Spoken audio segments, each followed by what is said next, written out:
ایک میرے جاننے والے ہیں، ان کا سیاست سے کوئی تعلق نہیں، وہ ایک کاروباری آدمی ہے۔ وہ کوئی مہینہ پہلے میرے پاس عمران نیازی کا پیغام دے کے آئے کہ آپ شہباز شریف کے جاننے والے ہیں، نواز شریف صاحب کے جاننے والے ہیں، تو آپ ان کے پاس جائیں اور ان سے کہیں کہ میں ڈائلاگ کرنا چاہتا ہوں۔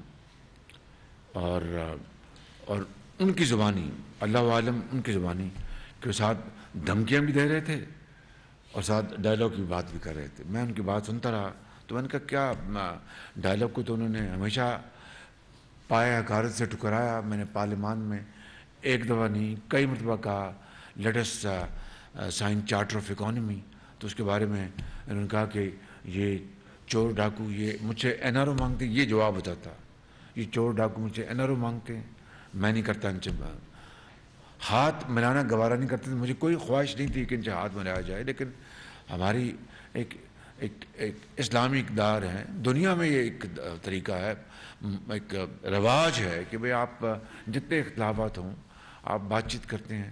تو وہ گزرتے تھے تو مجھے کوئی پرواہ نہیں تھی، ان کی مرضی، جس طرح میں کہ ایک تکبرانہ، ایک تحکمانہ ان کا انداز۔ تو میں نے ان کہا کہ کس ایشوز کے اوپر؟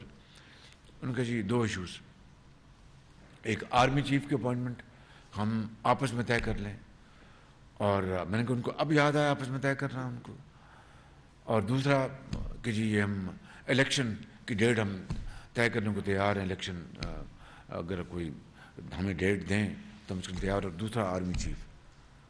میں نے کہا کہ آرمی چیف کی تو اپوائنٹمنٹ کیا انہوں نے مجھ سے مشورہ کیا تھا جب انہوں نے آرمی ایکٹ میں جو امینڈمنٹ کی تھی، اور خالصتاً یہ ایک آئینی معاملہ ہے۔